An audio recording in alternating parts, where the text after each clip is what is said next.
everyone, Britta Albert here. If this is your first time here, I'm a spiritual transformational life coach.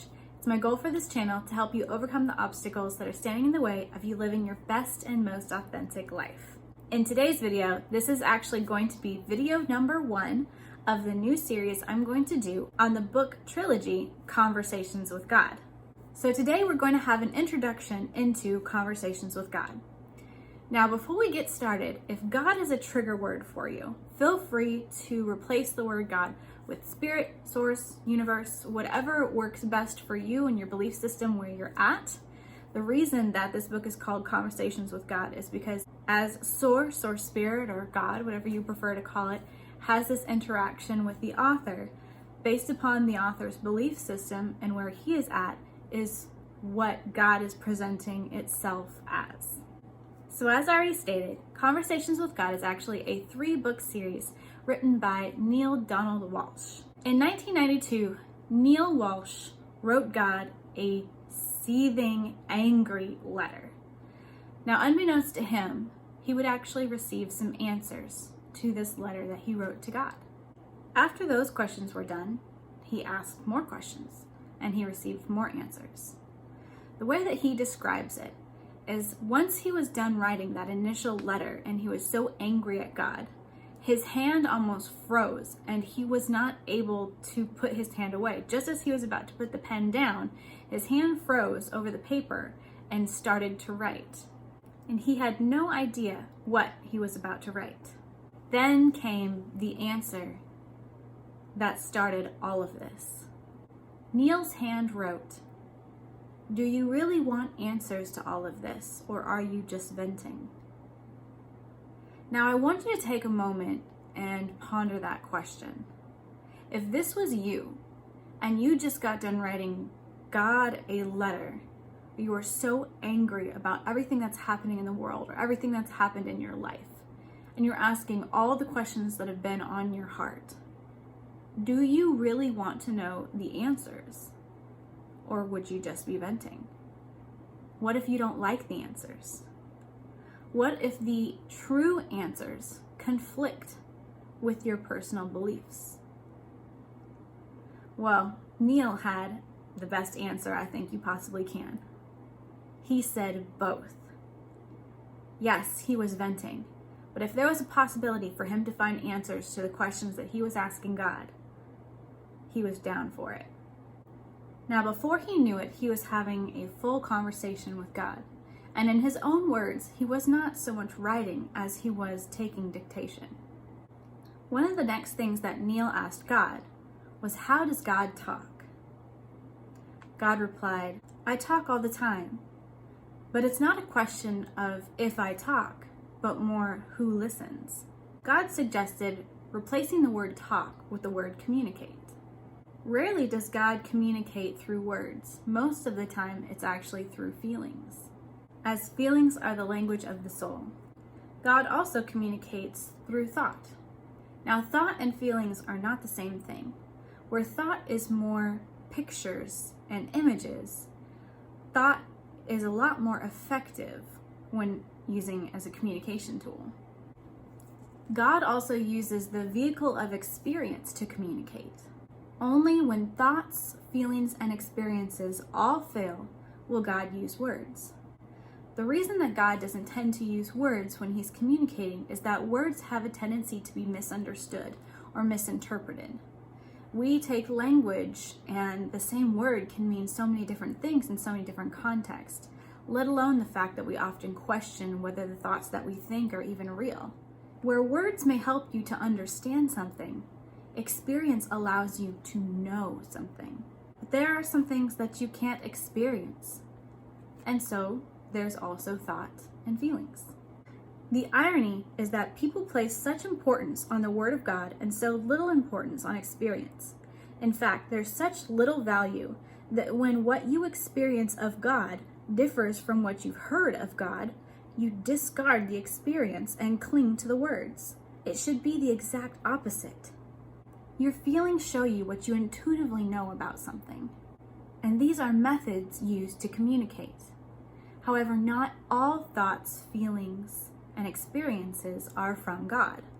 This We know you can look around and see so many people that use the Word of God and claim the Word of God, and it has nothing to do with the true nature of God. We've seen this all throughout history, and many experiences result because of that. The challenge comes in using discernment. God is always going to be your highest thought, your grandest words, and your clearest feelings. Anything less than that is from another source. Now, how do you identify the highest, clearest, and grandest? The highest thought will always contain joy. The clearest feelings will always resonate truth. And the grandest words will always resonate love. Joy, truth, and love.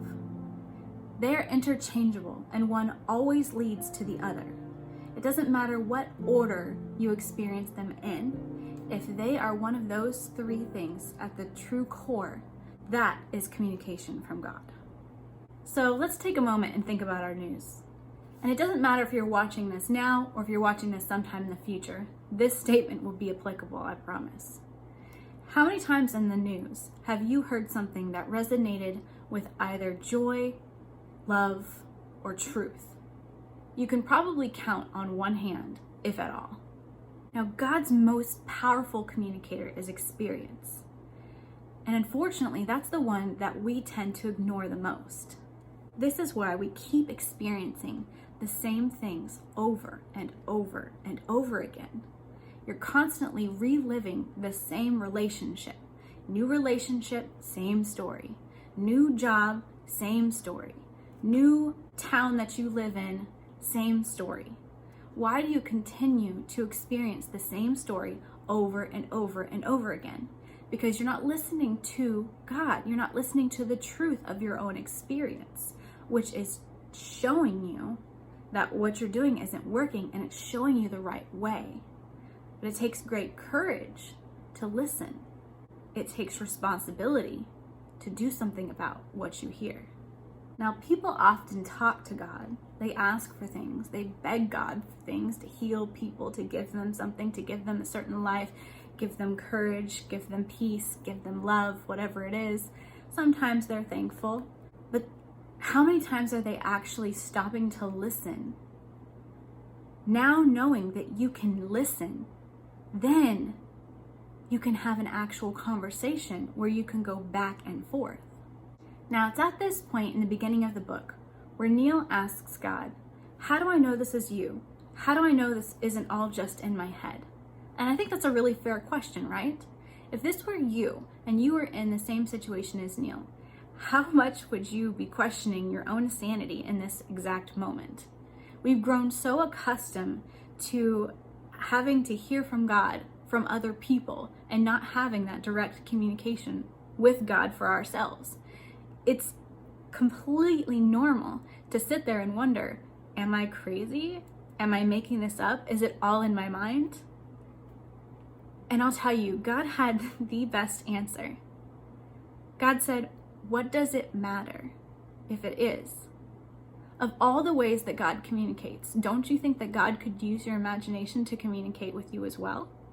Now, speaking to Neil, God reassures Neil by saying, I will give you the right thoughts, the right feelings, and the right experiences in the right moment that you need them. And how he will know that it's God is because Neil had never spoken so clearly in his life about these questions. If Neil had already spoken so clearly about these questions that he had from God, there would be no need to ask these questions from God. Now, here's the point where Neil asks God if there are special people that God communicates with, or if there are special times. And of course, God replies that there are no people who are more special than anybody else, nor any times that are more special than anything else. That each now moment is perfect and divine, and each person is perfect and divine. Now, believing that God only talks to certain people and at certain times is what blocks most of the population from hearing God in the first place. But what this also does is it relieves them from not only the responsibility of hearing God, but also with what to do with what they actually hear. You don't need to hear from God when you already believe that somebody else has already heard from God on every subject and with every possible perspective out there. When you listen to what other people think they heard God say, then there's no reason for you to listen to God for yourself. This is actually one of the reasons that people turn from God's messages themselves. If you were to receive God's messages directly, then it's your responsibility to interpret them. It's much safer and easier to accept the interpretation of others, even if they lived over 2,000 years ago. But now we are invited to a new communication with God, a two-way communication with God, where it's not just asking for those things, praying for things, begging for things, thanking God for things. It's hearing God as well, having that back and forth two-way communication. As a society, we tend to label things as right or wrong. But what that actually means when we label something as right, it simply means that we agree with it. This is the right way to do X, Y, and Z. It means this is the way I think it should be done. This is the way that I agree that this is to be done, or this is to be said, or this is how you should live your life. Hence, we term things as right or wrong. So because of this, what we've missed up until this point with our relationship with God, we would most likely deem as wrong. So how do you get through it? Well, God recommends that you take a scientific approach. There's not been a single scientific discovery that hasn't happened due to somebody being willing to potentially be wrong. So you ask yourself, what were to happen if everything that you thought was right is wrong, and everything that you thought is wrong is right?